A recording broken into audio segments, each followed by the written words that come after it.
Ang mga kwento ng pag-ibig, kwento ng buhay, at kwento ng pag-asa dito sa Barangay Love Stories. Love Stories. May mga sakit na dulot ng kahapon na mahirap takasan. Minsan ay para itong bisita na walang pasabi kung dumalaw sa atin. Ikaw, kabarangay, meron ka bang masakit na nakaraan na hinding-hindi malilimutan? Dear Papa Dudut, good day po sa inyo at sa mga nakikinig ng programa ninyong Barangay Love Stories. Ako nga pala si Edgar, 35 years old at taga Quezon City. Hindi po talaga ako mahilig sa radyo, pero isang beses ay napakinggan ko ikaw, Papa Dudut, sa taxi na sinasakyan ko nung pauwi na ako sa bahay namin. Natuwa talaga ako at nakarelate sa mga kwento na narinig ko, kaya naman naisipan kong sumulat sa inyong istasyon upang ibahagi ang pag-iibigan namin ng kababata kong si Iris. Magsisimula ang lahat noong nasa college pa lamang kami. Schoolmate kami ni Iris at naging kami noong high school pa lamang. Kung ilalarawan ko siya, masasabi ko na maganda talaga si Iris. Makinis ang balat, mahaba ang alon-alon niyang buhok, at meron siyang magagandang pares ng mga mata. Mahal na mahal ko siya at para sa akin ay siya na ang babaeng gusto kong pakasalan at makasama habang buhay. Kaya nga palagi ko yung sinasabi at pinapaalala sa kanya.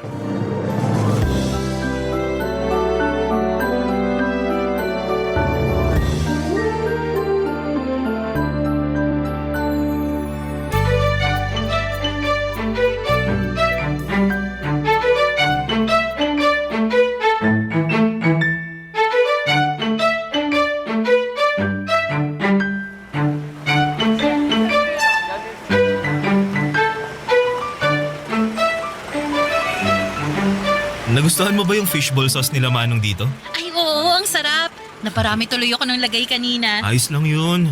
Kung gusto mo pa, magsabi ka lang ha. Libre ko. Naku, baka maubos naman yung allowance mo kakalibre sa akin ng fishball Sus! Mura lang naman yung fishball eh. Ayos na yun. Tsaka date natin to kaya ako ang taya. Thank you, pero marami-rami pa naman akong natusok kanina. Tingin ko ayos na to. Okay, sige. Kain ka lang. Salamat. Hayaan mo, sa susunod kapag nakagraduate na tayo at meron na tayong sari-sariling trabaho, ako naman ang manlilibre sa'yo. Siyempre, hindi porke ikaw yung lalaki, ikaw na dapat ang laging taya sa mga date natin. Ililibre mo rin ako ng fishball? Hindi lang fishball, kahit anong masasarap at mamahaling pagkain na gusto nating kainin. Ano bang pangarap mong kainin? Parang wala naman. Iba kasi yung gusto ko. Hindi yung mga pagkain na bibili sa restaurant. Eh ano? Luto mo. Luto ko? Eh hindi nga ako marunong magluto. Yung simpleng pagpiprito nga lang ng itlog, palagi ko pang nasusunog. Kaya lagi rin akong pinapagalitan ni nanay eh. Paano raw ako mag-aasawa kung pagprito lang ng itlog eh hindi ko pa magawa ng tama? Anong sagot mo? Sabi ko, wala pa naman sa isip ko yung pag-aasawa kasi mga bata pa tayo. Tama naman, di ba? Oo, tama naman. Tsaka, nag-aaral pa tayo at yun ang mas focus ko. Kaya, pasensya ka na dahil hindi mo muna matitikman ang masarap na version ng luto ko. Dahil hindi ko pa yan priority na pag-aralan. Baka kasi pag sumarap ng mga luto ko isipin ng nanay ko na gusto ko na mag-asawa. Uy, pero wag naman sasama loob mo ha. Kagaya nga ng sinabi ko, mga bata pa tayo at nag-aaral pa lang. Hindi naman masama ang loob ko. Tsaka, naintindihan ko naman ang punto mo eh. Sure?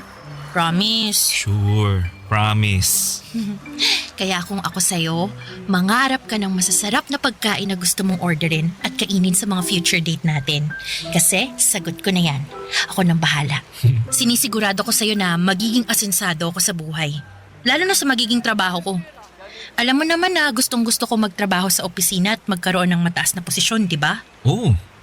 Kaya nga wala pa talaga sa isip kong pag-aasawa kasi gusto ko muna unahin yung career ko. Ikaw ba? Anong pangarap mo pagka-graduate natin? Ang makasal tayo.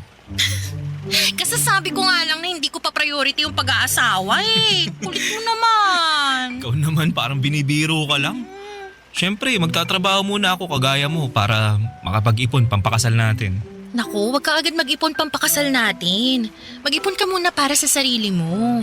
Ano namang gagawin ko sa perang yun? Marami. Pwede mong gamiting investment. Pwede kang bumili ng mga property, ganun. Pwede rin pang business, pang travel, o di kaya emergency fund. Dami naman nun. Marami talaga. Kaya dapat yun ang unahin mo, no? Kaysa yung pampakasal natin. Ayaw mo lang yata akong pakasalan eh. Hoy, hindi ko sinabi yan, ha? Pero sana naiintindihan mo talaga ako, ha? Alam mo, naniniwala kasi talaga ako na malaki at malawak pa tong mundo na ginagalawan natin para manatili tayo sa iisang tabi lang. Anong ibig mo sabihin? Kasi kapag nagkapamilya na tayo, doon na lang tayo nakafocus. Lalo na sa mga magiging anak natin. Alagain kasi sila. Gusto ko naman makasal sa'yo at maging nanay sa mga anak natin sa hinaharap. Pero, tsaka na yun, mas gusto ko munang tuparin yung mga pangarap ko para sa aking sarili. Pag okay na ako, tsaka na tayo magpakasal. Papadudod sa aming dalawa ay masasabi ko na si Iris ang mayroong mataas na pangarap. Hindi naman sa minamaliit ko ang pangarap ko kundi magkaiba lang talaga kami ng gustong gawin sa oras na makapagtapos na kami at makapagtrabaho. Priority ko kasi ang pagbuo namin ng sariling pamilya. Samantalang si Iris ay gusto munang bumuo ng career, bagay na sinusuportahan ko rin naman. Hindi nga nagtagal ay natupad na nga ang isa sa mga pangarap namin ni Iris nang makapagtapos kami sa kolehiyo. At makalipas lamang ang isang linggo ay nabalitaan ko na may job interview na si Iris mula sa kumpanya na matagal na pala niyang inaplayan. Samantalang ako ay gusto munang magpahinga dahil nakakapagod mag-aral ng ilang taon. Noong natanggap ni Iris ang trabaho ay saka naman ako nag-apply ng mapapasukan. Hindi nagtagal, pareho na kaming may sariling trabaho at makaraan ng 2 taon ay nag-decide na kaming mag-live-in, Papa Dudut.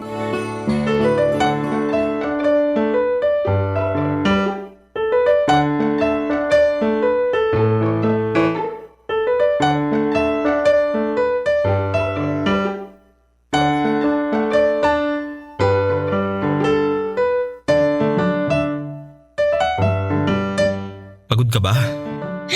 Sakto lang.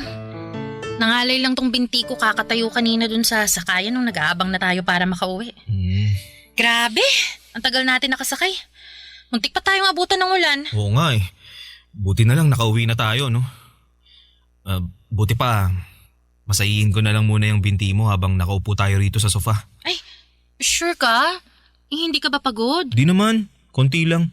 Tsaka pagdating sa'yo, hindi ako mapapagod. Naku, ang corny. Ayan. Ayusin mo pagmasahe, ha? Oo naman. Siguradong mawawala yung pamamanhid nito. Sana nga. Grabe, no? Anong grabe? Ang saya-saya ni Laika at Dion dun sa kasal nila kanina. Kala mo naman hindi ka muntik maghiwalay dahil kailangan pumunta ni Dion sa Australia para magtrabaho. Kilala naman natin si Laika na hindi talaga kayang LDR, di ba? Pero nakaya pa rin naman niya dahil sobrang faithful din kasi ni Dion. Never din niyang pinaramdam kay Laika na malayo sila sa isa't isa. Piruin mo, araw-araw tumatawag at nagve-video call. Ganun naman talaga mga taong nagmamahalan. Walang distansya ang makakahadlang. Kaya nga bilib din ako sa relasyon nila kasi nagawa pa rin nilang harapin yung mga takot at agam-agam nila sa mga sarili nila para sa future nila. Yang si Dion, ayaw niyan sana magtrabaho sa ibang bansa kasi nga raw iba yung kultura doon kaysa rito sa Pilipinas. Tsaka kakagraduate lang natin noon, aalis agad siya. Si Laika naman, ayaw sa LDR pero sumugal pa rin sila. Sabi sa akin ni Laika pareho raw nilang pinag-ipunan ni Dion yung ginastos sa kasal nila. Pero mas malaki pa rin daw doon yung parte ni Dion. Tapos meron din daw silang kanya-kanyang savings at meron din para sa magiging anak nila. Galing no? Nakakatuwa sila. Oo nga, Nakakatuwa nga. Tayo kaya, no? Anong tayo? Kailan kaya tayo... Ikakasal? Sira? Hindi. Eh ano, magkaka-baby. Gusto mo ngayon na, unahan na natin yung dalawa. Hoy, ayoko pa. Grabe naman sa pagtutol. Sorry naman. Pero seryoso ba yun? Na ayaw mo pang magka-baby tayo? Oo, seryoso. Pero hindi naman na tayo mga bata eh. Tsaka nakatira na tayo sa iisang bubong na parang mag-asawa. Parang pa lang, pero hindi pa tayo kasal. O edi, will you marry me? Sira? Ikaw talaga, no? Anong ako? Seryoso ko rito, nagpo-propose ako sa'yo. Talaga? Eh bakit walang sing-sing? Anong wala? Meron, teka. Kukunin ko ah. Uy, sandali! Uy, joke lang! Joke lang kasi! Anong joke lang? Alam ko naman na may sing-sing ka na dyan kasi... Kasi nakita ko nung nakaraang araw nung nag-aayos ako ng kwarto natin. Nakita mo? Ibig sabihin, inusurpresa yun. Ayos lang naman, pero... Pero hindi pa rin naman ako handang magpakasal sa'yo eh. Kaya, okay lang din na na wag ka muna mag-propose. Hanep ah. Di pa nga ako nagpo-propose, rejected na ako agad. Hindi naman sa ganun, pero... Pero sana naiintindihan mo, Edgar. Naiintindihan ko naman na hindi ka pa handa na magkapamilya tayo. Tsaka, yung singsing na yun, andun lang naman yun. Yun mawawala. Nakatabi lang yun kung kailan ka na handa. Thanks, Edgar. Tsaka, salamat din sa pagmasahe ng binti ko ah. Medyo nawala na nga yung ngalay. Wala nga naman. Buti pa, maliligo na ako para makatulog na tayo. Okay, sige. Lock mo yung banyo. Baka pasukin kita. Sira ka talaga.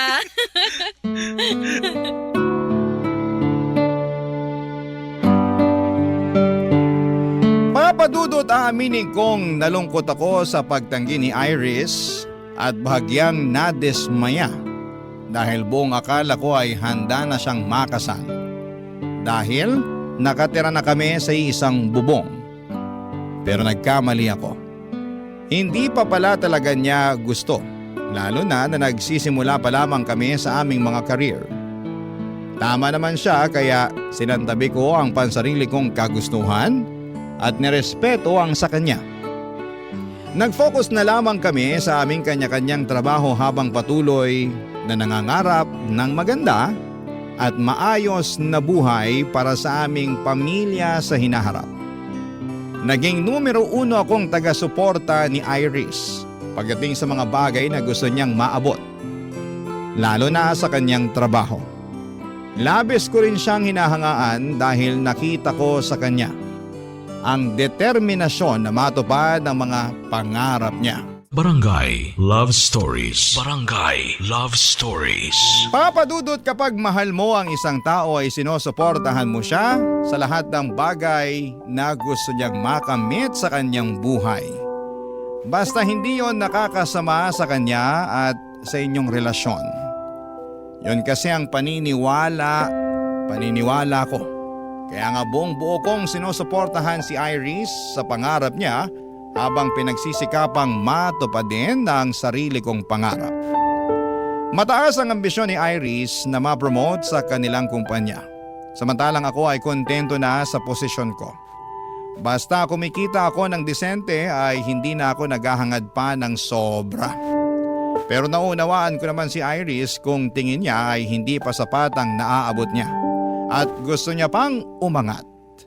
Napaka-hardworking at dedicated niya kasing tao pagdating sa kanyang trabaho.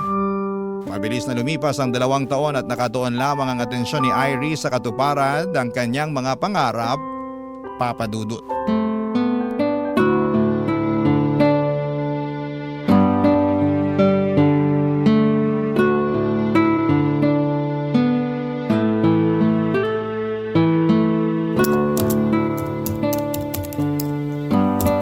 Babe, kanina ka pa dyan sa harap ng laptop mo ah.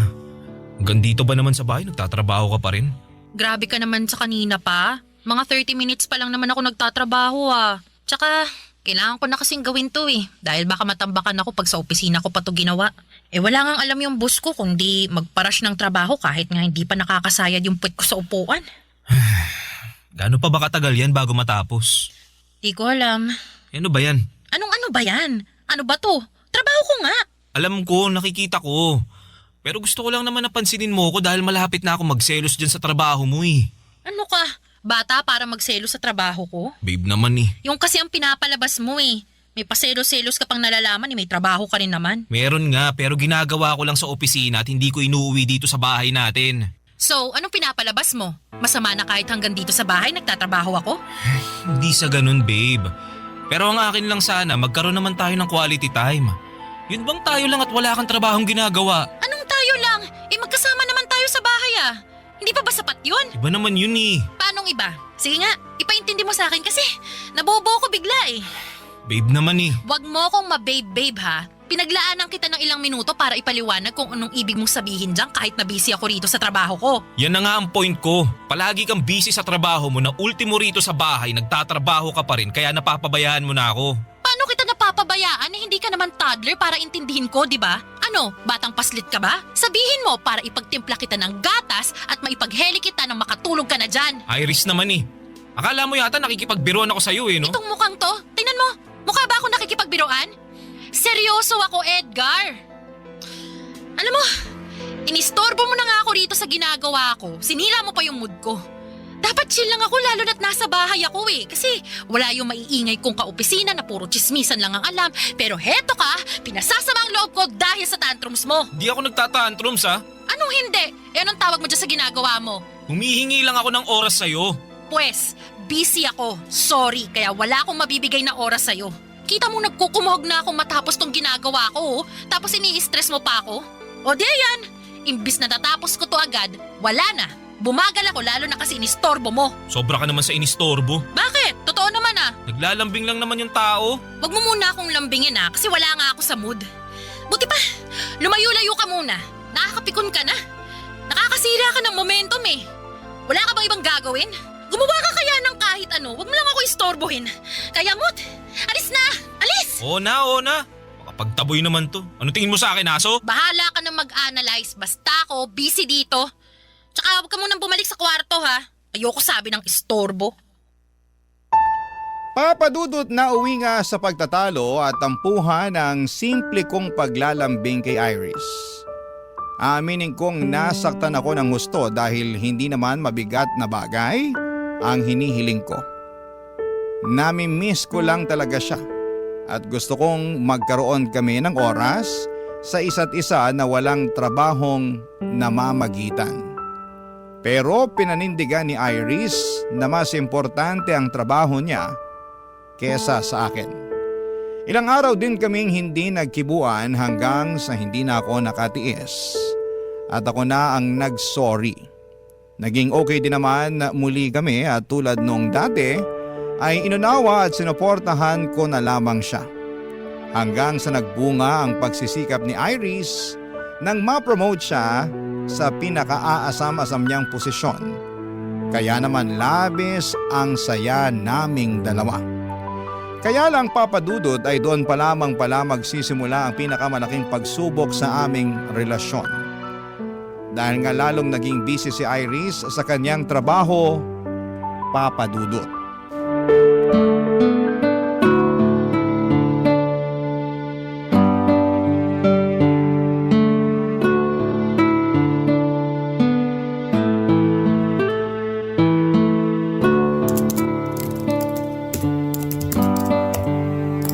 Babe, bakit nakatuto ka na naman sa laptop mo? Nag-email kasi tong boss ko. May pinapagawa siya na kailangan ko rin maipasa ngayong araw. Kaya gagawin ko muna. Mamadali kasi yun lagi. Di ba pwedeng mamaya na lang yan? Mauhuli na tayo sa lakad natin eh. Hindi ka ba nakikinig? Nagmamadali lagi yung boss ko.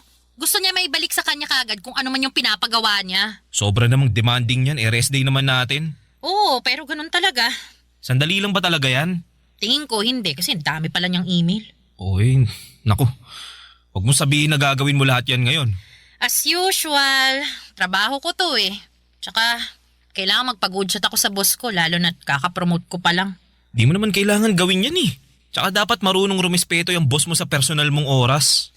Yaman mo na. Ganun talaga ang mga boss eh.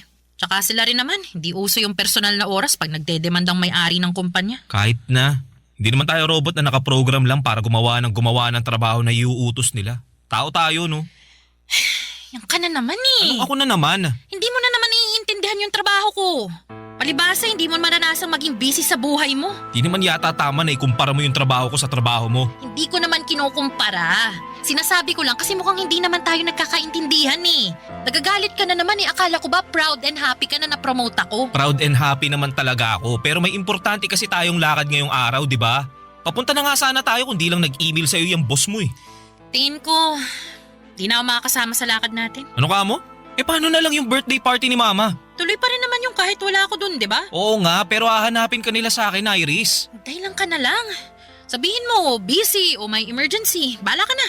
Basta, di na ako makakasama. Sus, anak naman ng toko. Kung ako sa'yo, lalakad na ako dahil baka magtaka yung mama mo kasi wala ka pa dun. Paano ako lalakad hindi nga kita kasama? Mapapatawad naman siguro ako ng mama mo kung hindi ako umattend ng birthday party niya, di ba? Pero yung boss ko, hindi. Kaya kailangan ko na talaga tong gawin. Sana maintindihan mo. Ako na lang ba palaging iintindi sa'yo?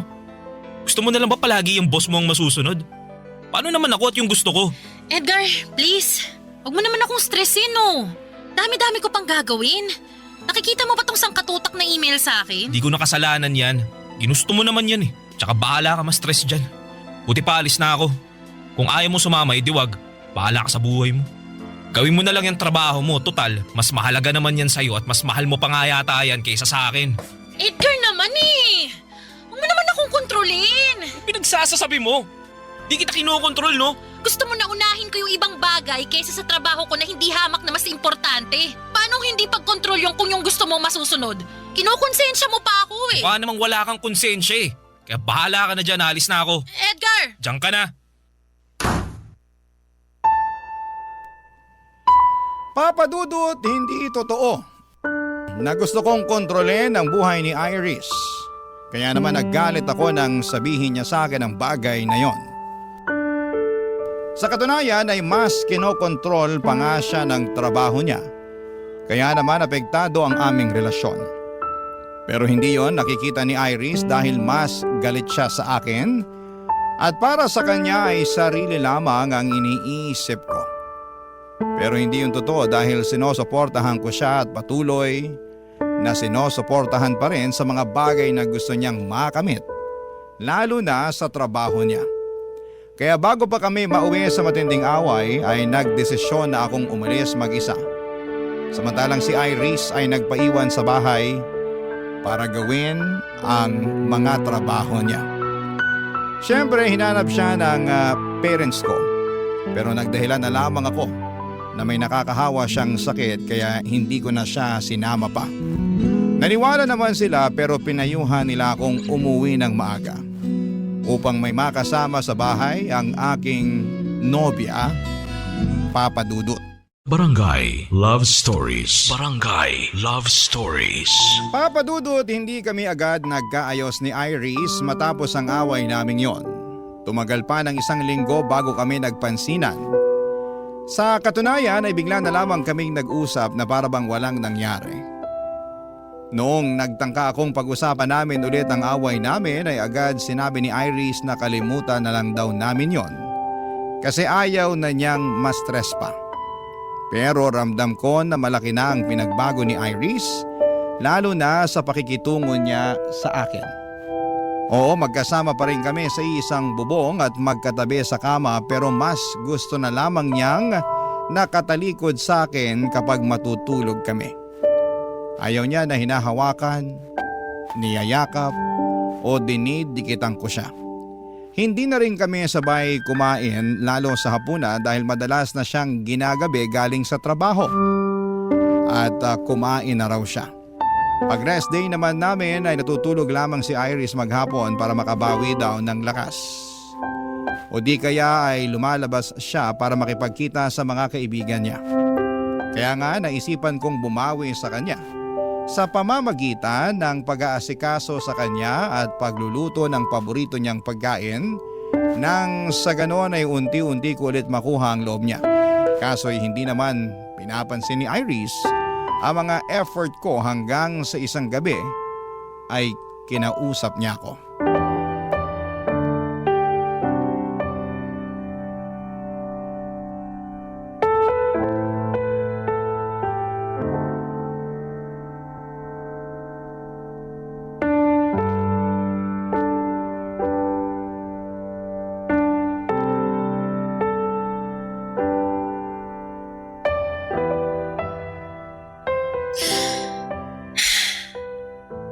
Pwede bang mag-usap tayo?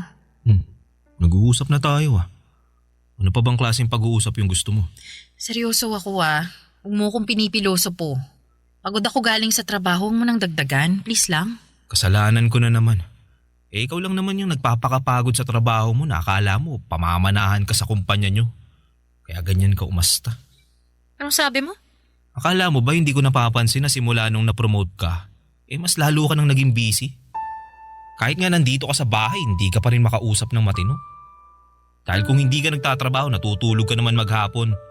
O kaya nakatutok sa cellphone mo o lumalabas kasama yung mga kaibigan mo. Pati pa naman yung mga bagay na ginagawa ko para sa sarili ko, sinisita mo pa rin?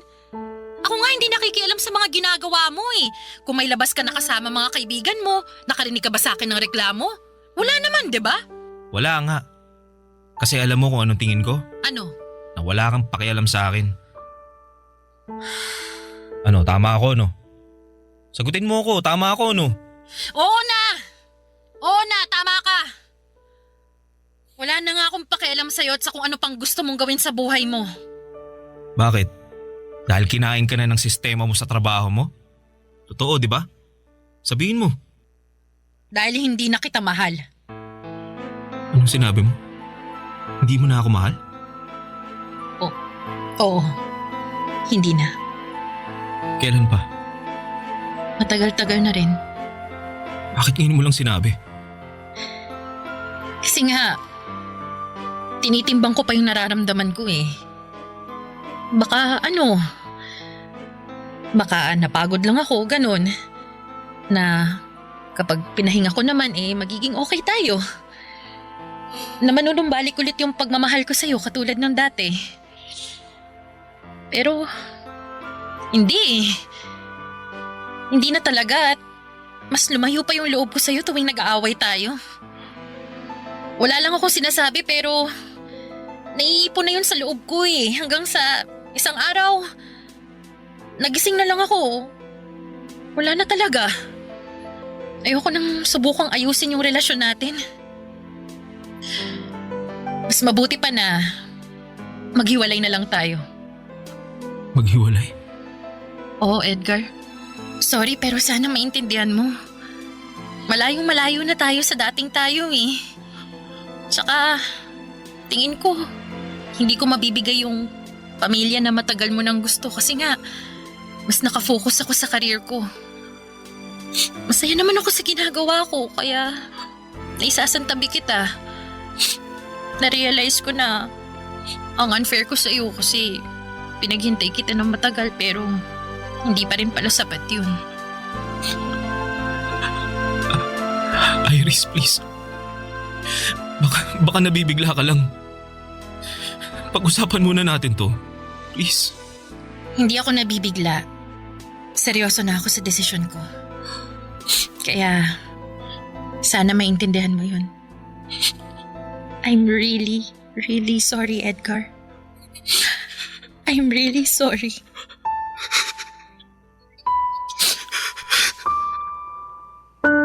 Papadudot masakit pa rin pala kahit na inaasahan ko na mangyayari ang bagay na yon. Hindi ko napigilang umiyak dahil para bang pinipiga ang puso ko sa tindi ng sakit. Nagmakaawa pa nga ako kay Iris pero ramdam ko talaga na ayaw na niyang ayusin ang aming relasyon. Kaya naman nagpaubaya na lamang ako. Siguro'y nagbago na lang talaga ang priority niya at hindi na ako doon kasama. Kaya nga kahit na malungkot ay kailangan ko yung tanggapin. Umalis na rin si Iris sa nirerentahan naming apartment at nakiusap siya na huwag ko na siyang kukulitin pa. Sa abot ng makakaya ko ay nirespeto ko ang kahuli-hulihan niyang hiling at nag-focus na lamang sa pag-move on. Papadudot, makalipas ang 9 na taon. Neto lamang 2025 ay inadya ng kapalaran na magkita ulit kami ni Iris sa kasal ng common friend namin. At masasabi ko na kahit matagal na panahon na nang huli ko siyang nakita, ay hindi pa rin nagbabago ang itsura niya. Maganda pa rin siya katulad nung Iris na dati kong minahal, Papa Dudut.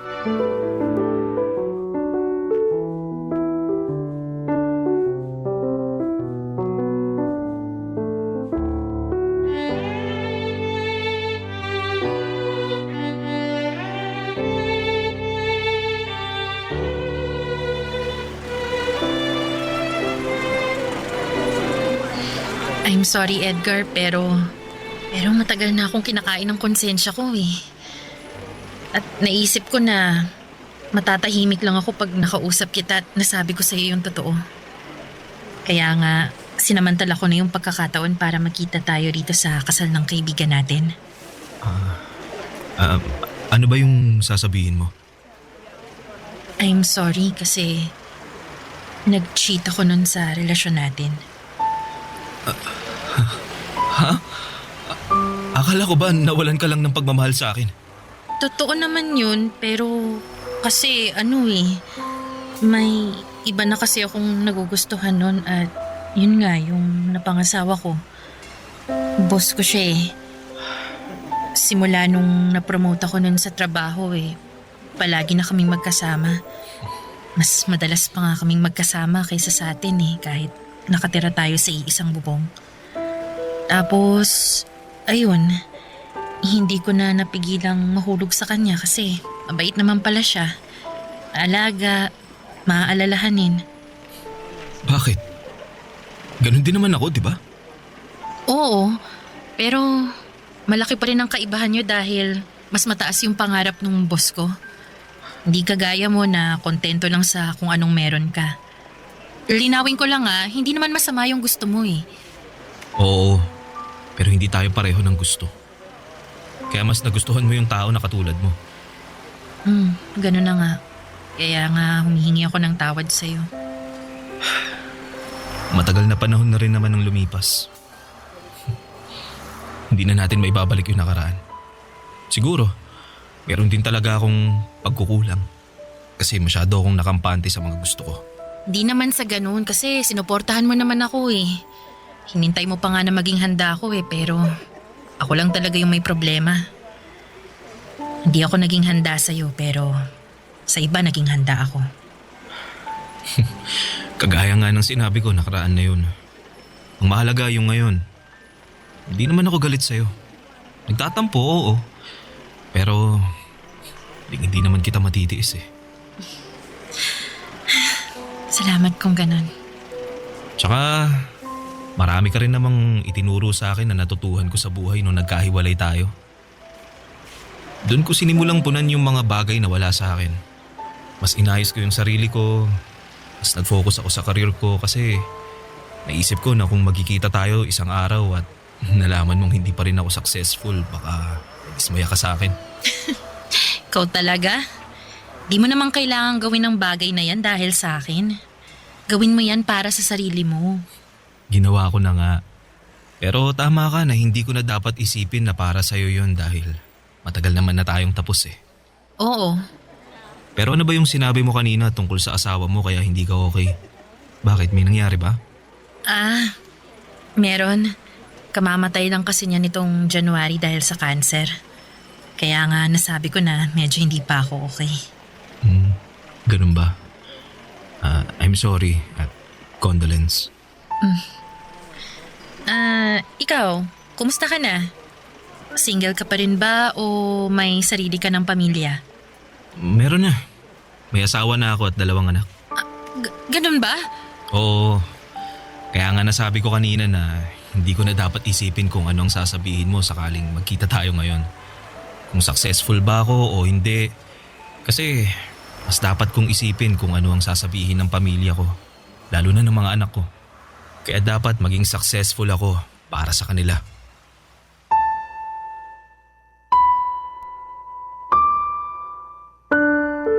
Papadudot na putol na ang pag-uusap namin ni Iris nang tawagin siya ng isa naming kaibigan. Nag-excuse naman ako dahil tumawag ang misis ko ng mga panahong yon. At pagkatapos, nalaman ko na lamang na umuwi na pala si Iris. Masaya ako na nagkita ulit kami pagkalipas ng mahabang panahon, ngunit malungkot dahil meron siyang pinagdaraanan. Pero katulad ko noon na alam ko na makaka-move on din si Iris. Sa ngayon ay nakafocus na lamang ako sa sarili ko at sa aking pamilya. Wala akong ibang hangad kundi ang mabigyan sila ng maayos at komportableng buhay. Matagal na kaming tapos ni Iris at ang sulat ko na ito sa inyong programa ang magpapatunay noon. Maraming salamat po Papa Dudut, sakaling mapili po ninyong i-ere ang istorya ng buhay ko sa Barangay Love Stories. Sana'y marami sa mga kabarangay natin ang nakarelate sa aking kwento. Lalo na yung mga kapwa ko dyan na iniwan sa ere. Huwag kayong mawala ng pag-asa dahil makakausa din kayo. Ang inyong forever, kapuso at kabarangay, Edgar. Kwentuhan naman tayo dito sa comment section.